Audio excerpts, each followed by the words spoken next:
Ça, c'est la plateforme qu'on utilise en ce moment pour cette conférence. Et voilà.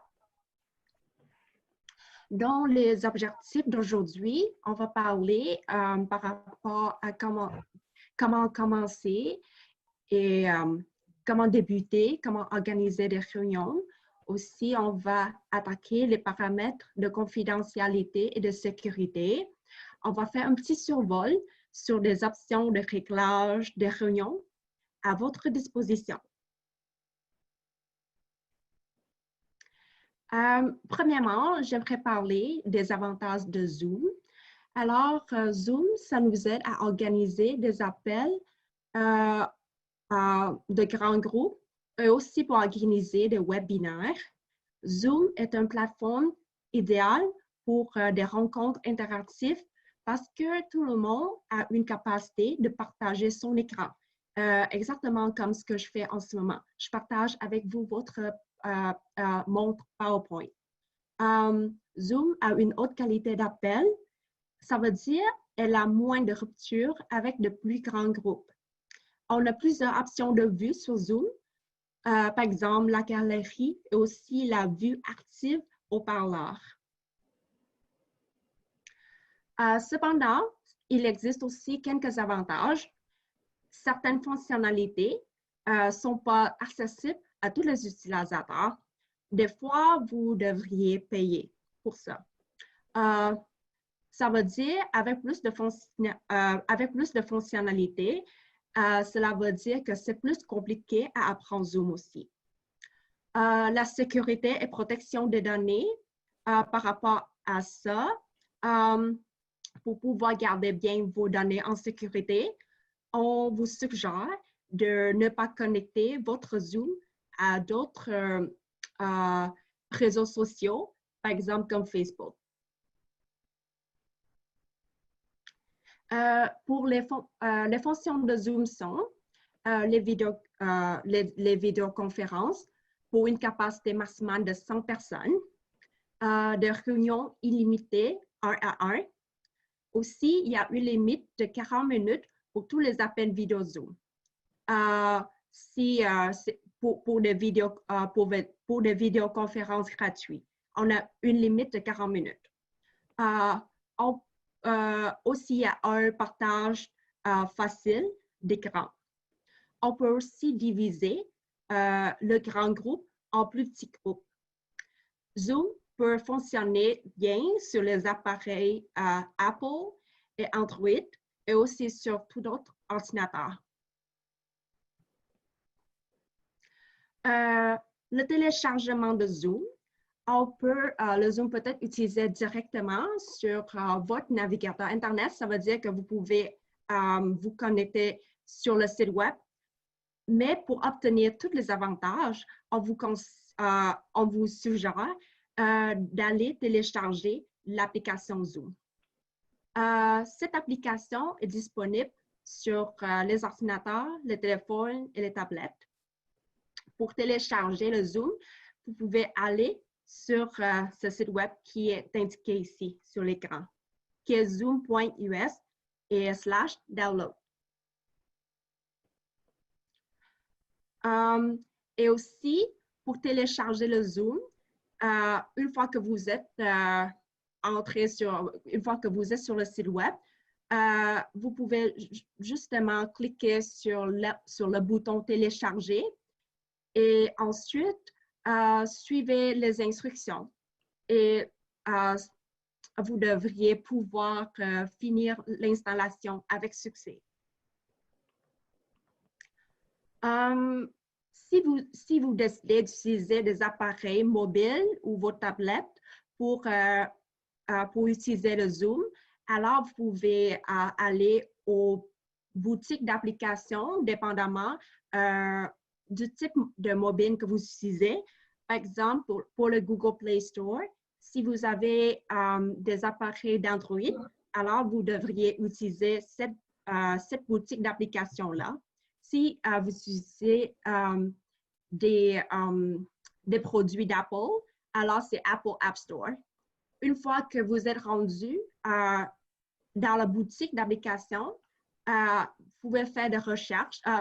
Vous devriez pouvoir chercher le Zoom et en tapant Zoom dans le bar search. Et puis, ça, c'est le logo de Zoom.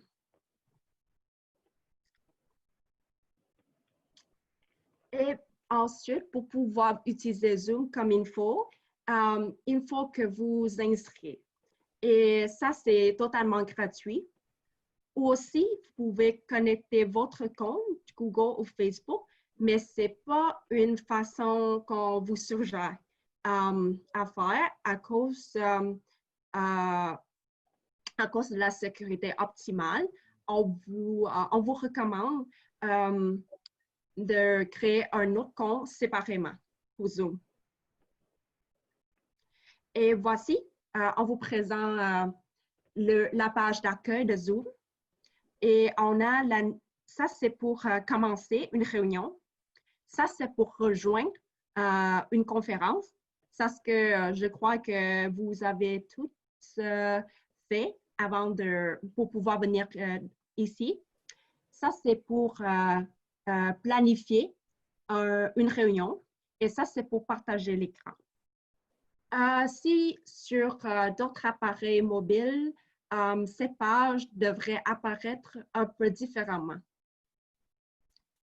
Si vous cliquez sur « Nouvelle réunion », ça veut dire ici, vous démarrez vous-même une nouvelle réunion que vous pouvez inviter d'autres gens à rejoindre. Et voilà, c'est toutes les informations déjà écrites sur l'écran 6 que vous devriez copier l'identifiant de la réunion et envoyer-le aux participants. Ou aussi, vous pouvez copier le lien d'invitation ou de l'invitation et envoyer-le aussi. Vous pouvez aussi inviter des personnes via les courriels. Et si vous cliquez sur « Rejoindre », ça veut dire ici, là, ça veut dire que vous voulez rejoindre une conférence existante ou créée par d'autres personnes. Et dans ce cas-ci, vous devriez entrer l'identifiant de la réunion existante. Ça serait une série de chiffres que la personne devrait vous fournir avant le commencement de la conférence. Et aussi ici, si vous ne voulez pas que votre audio, votre caméra soit activée, alors vous pouvez cocher les cases dépendamment de votre préférence. Et si vous cliquez sur « Programme », encore une fois, c'est ici, sur « Programmer ». Alors, vous allez avoir les possibilités à nommer votre réunion, à choisir l'heure et la date de réunion.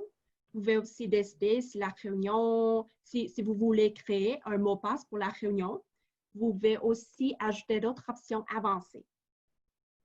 Et les options avancées qu'on peut avoir, c'est listé dans ce diaporama. Quelques trucs qu'on pourrait vous suggérer est d'activer la salle d'attente, désactiver l'accès à la réunion avant l'arrivée de l'animateur. Ça veut dire que vous devriez décocher ce cas-ci. Et aussi, vous pourriez couper le son des participants à leur entrée. Ça, c'est pour faciliter, comment dire ça? C'est pour que la conférence soit plus agréable à tout le monde. Pour inviter des personnes à votre réunion planifiée, vous pouvez inviter des participants en accédant à l'onglet « Réunion » en haut de la fenêtre. Ensuite, vous pouvez cliquer sur la réunion à laquelle vous souhaitez les inviter. Et finalement, vous pouvez copier l'invitation, c'est ce bouton ici, puis envoyer-la là en les copiant et en les collant dans un courriel ou un texte. Et ça, c'est deux images que vous pouvez avoir sur deux plateformes, soit sur votre ordinateur ou sur votre appareil mobile. Et ici, c'est sur un téléphone. C'est ça. Pour arrêter ou démarrer la vidéo de conférence, sur l'ordinateur, vous pouvez cliquer sur Arrêter vidéo, qui est entre le bouton muet et le bouton sécurité. Sur votre appareil mobile, ça serait à côté de votre bouton d'audio et partager.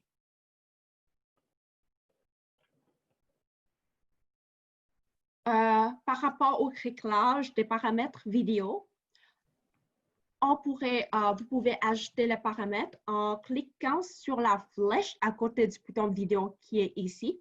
Il y a cette petite flèche ici. Sélectionnez une caméra à utiliser. Alors, c'est ici.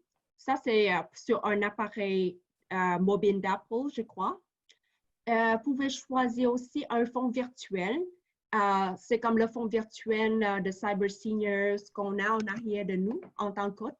Maintenant, vous pouvez aussi choisir votre image de préférence et puis vous pouvez changer votre fond en cliquant sur ici. Et ensuite, vous pouvez choisir votre image, puis oui, l'image va être appliquée automatiquement après. Et vous pouvez aussi manipuler plusieurs choses en cliquant sur le paramètre vidéo.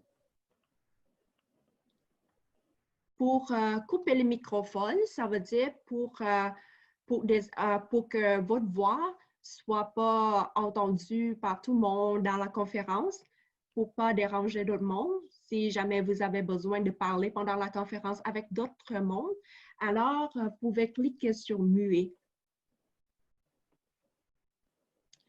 Par rapport au réglage des paramètres audio, en cliquant sur la flèche à côté du microphone, qui est ici, c'est cette petite flèche ici, vous pouvez régler certaines affaires par rapport aux paramètres sonores. Si vous choisissez le micro et l'intervenant, dépendamment de votre appareil, vous pouvez aussi tester votre intervenant, votre microphone, et aussi, tout d'abord, comme le dernier slide, vous pouvez ajouter plus de paramètres audio si vous voulez, qui est ici. Affichage galerie et intervenant. Dans le coin droit de votre écran, vous pouvez ajouter les participants que vous voyez en cliquant sur Affichage galerie ou Affichage intervenant. L'affichage galerie, ça vous permet de voir tous les participants de l'appel en même temps.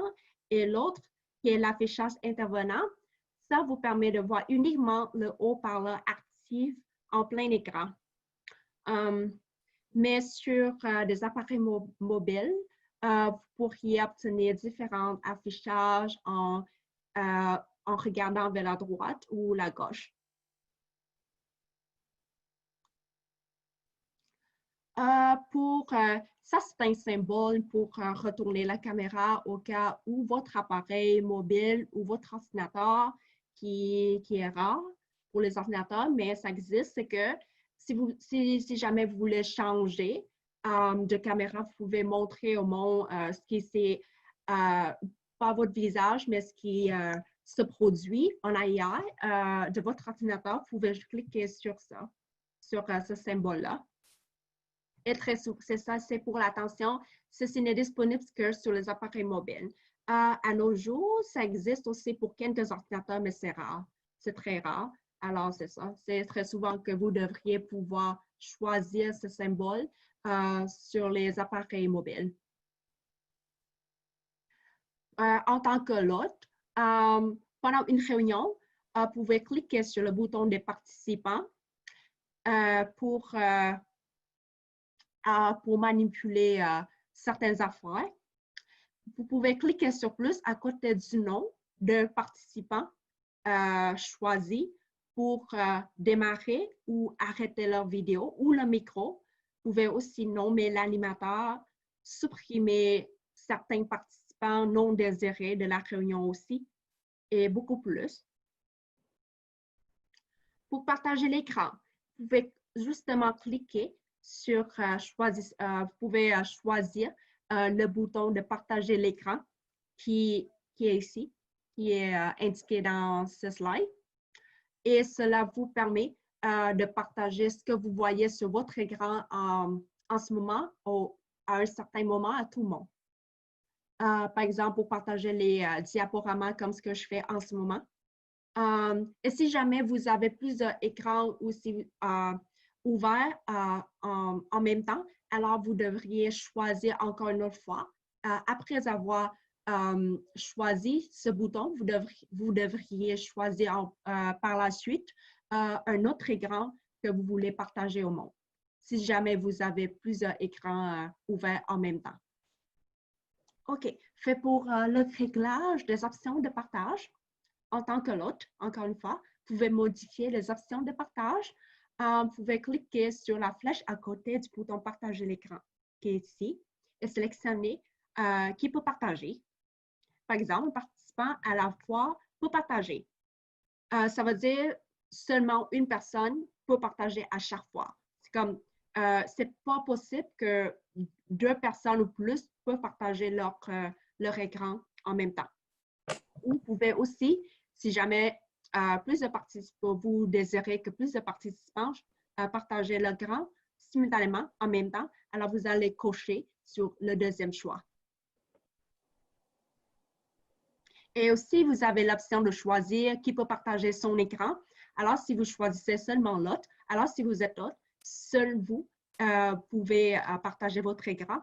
Si vous cochez sur tous les participants, ça veut dire que n'importe qui peut partager son écran. Par rapport à la sécurité de réunion, vous pouvez ajouter les paramètres de sécurité de vos réunions depuis la réunion en cliquant sur Sécurité. Alors, sur ce symbole ici, dans Plus, vous pouvez aller aux paramètres de réunion. Et alors, dépendamment de votre préférence, encore une autre fois, vous pouvez verrouiller la réunion pour qu'aucun nouveau participant ne puisse entrer. Ça veut dire si le nombre, si vous savez que tout le monde est là déjà, alors personne d'autre peut entrer, alors vous pouvez justement verrouiller la réunion. Activer ou désactiver les salles d'attente. Activer ou désactiver le partage d'écran, le chat est renommé. Les salles d'attente, ça veut dire qu'en tant que hôte, vous devriez pouvoir admettre les gens à entrer. Ça, c'est les salles d'attente. Les réactions, vous pouvez envoyer des petites réactions au groupe en cliquant sur ce symbole-ci, réaction. Si c'est quelque chose applaudissant, agréable, ou si vous êtes d'accord avec quelque chose, vous choisissez, vous pouvez choisir les symboles dépendamment du cas. Cela se trouve aussi dans Plus sur les appareils mobiles. Pour discuter discrètement, non verbalement, vous pouvez cliquer sur Converser en bas de votre écran. Et ensuite, vous pouvez envoyer un message à tout le monde ou à quelqu'un en privé. Même chose que vous devriez garder en tête, c'est qu'en tant qu'hôte, l'hôte, il peut voir la conversation au complet, même si c'est en privé, si l'hôte enregistre la réunion. Pour enregistrer la réunion, ça veut dire si vous désirez de le voir après, quelque chose comme ça, vous pouvez cliquer sur Enregistrer. Pour mettre fin ou quitter la réunion, ça c'est sur les ordinateurs. Vous devriez cliquer sur Fin. Sur un appareil mobile, ça c'est quitter en haut. Et voilà, c'est tout pour maintenant. Et, Connor, est-ce qu'on va... Maintenant, je m'excuse, j'ai oublié de dire à toi, je peux partager l'écran de la site web si je ne sais pas comment. D'accord. Premièrement, si tu es sur Zoom, tu vas cliquer ici, ça te dire que abonné, mais parce que je suis déjà dans Zoom, je vais cliquer mon compte. Et puis ici, on va voir la profil, c'est-à-dire Cyber Seniors. Et puis, je vais regarder, je n'ai pas affiché, mais tu peux voir ta courriel, les comptes que tu es dans et beaucoup d'autres informations aussi. Une autre chose que je vais recommander parce que tu peux être dans les différents temps, tu veux changer ta date et heure et la fuseau horaire. Et si tu veux faire ça, tu cliques modifier et puis tu vas changer à la temps que tu veux. Par exemple, et puis tu cliques enregistrer les modifications. Prochainement, on va aux réunions. Réunion, c'est, tu peux voir, c'est dans toutes tes sessions que tu as et puis et tu peux aussi attacher. Et puis, si tu veux faire une nouvelle réunion, tu cliques programmer une nouvelle réunion. Et puis, tu vas nommer qu'est-ce que tu veux. Tu vas faire une description. Et puis, tu peux faire la date, la temps et le temps que ça durerait aussi. Et puis, pour toutes les personnes qui sont attachées à eux, tu peux dire qu'ils sont obligés à être là ou ils ne doivent pas être. Et puis, tu peux donner la permission de joindre par audio et tu peux dire qu'il peut faire l'audio de l'ordinateur. Ou il peut aussi, et tu vas voir sur toutes les registrations qu'on met, il y a les numéros de téléphone et tu peux utiliser ça pour téléphoner d'autres personnes. Aussi, tu peux choisir si les participants ont la caméra activée ou désactivée quand ils joignent. Et puis, tu peux faire les différentes choses comme je recommande que tu actives la salle d'attente. C'est pour que si les personnes joignent ton groupe de Zoom, ils doivent être là, ils doivent arrêter et juste être là et ils attendent pour toi parce que tu peux choisir s'ils peuvent entrer ou s'ils ne peuvent pas entrer. Et aussi, tu peux dire si c'est enregistré la session ou si ne l'enregistre pas. Et puis, s'il y a les autres animateurs, les personnes qui vont présenter, tu juste attaches leur courriel là et puis tu cliques enregistrer. Je vais juste faire un vite. Et puis, tu peux voir ici que tu peux ajouter à un calendrier de Google, un calendrier de Outlook, et puis tu as le numéro de la réunion que tu as ajouté. Et puis, oui. Et puis, juste en bas de là, tu peux voir que tu peux copier l'invitation pour que les personnes puissent joindre cette session. Et tu peux aussi cliquer le lien et tu peux cliquer ça pour joindre. Et puis aussi, tu peux modifier une session par cliquer ça et tu peux cliquer commencer cette session si tu veux commencer la chose de Zoom que tu fais. Et puis, si tu cliques supprimer, tu peux supprimer la session. Et, finalement, si tu veux faire un modèle de réunion, tu peux enregistrer comme un aussi. Prochainement, je vais vers enregistrement. Enregistrement, tu vas voir toutes les choses que tu enregistres et tu peux voir et cliquer aussi. Prochainement, on va cliquer par paramètres. En paramètre, tu peux choisir si la vidéo de les participants et l'animateur est si si tu veux qu'il commence l'accès aussi toujours ou pas. Puis, tu peux choisir si tu peux utiliser les téléphones et audio de l'ordinateur ou juste un ou l'autre. Après, je recommande que tu n'as pas activé cette règle. C'est pour que les personnes puissent joindre avant que l'animateur vienne. Mais c'est pas recommandé. Puis tu as ils sont nommés un personal meeting ID. Et c'est un numéro que tu peux créer toutes les différentes stations avec.